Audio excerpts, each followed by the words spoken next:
A question I ask all over the world, what does school teach you about money? And the answer is nothing. But the way to keep the poor and middle class working hard is never teach them what the rich know. It's what the rich teach their kids about money, the poor and middle class do not. And today in the world, America especially, is this gap between the rich and everybody else. And I know the game of the rich. My rich dad taught me, you know it because you're the banker. You know the banker friends, they're not working for money. They have money working for them. Yeah. Right. Very big difference in mentality here. I see you giving this knowledge out, and Yeah. do the rich people cringe and say, don't tell them that, Rob? Yes. Don't tell people what you know. Right. Keep them poor. Well, I wasn't poor by most people's standards, but I came from a family with a poor attitude, if you know what I mean.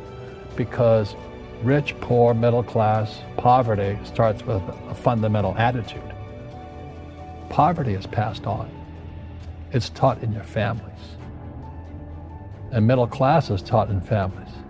And so the people right now who are sitting at home, who are struggling financially or worried about money or unhappy, they may be making a lot of money, but unhappy with what they're doing, it was probably taught to you. The poor will always be amongst us because it starts up here. Right, it's that fear mentality. It's in their words, and the words become flesh. Again, I'm not really religious. I flunked out of Sunday school also. But when they say I can't afford it or I can't do that, they go down. They become what they say.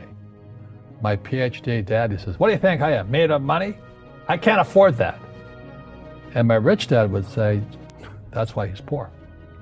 Poor people say, I can't afford it, I can't do that, I don't have time. Because this is an escape. It's an escape. You know what I mean? It's easy to say, I can't afford it.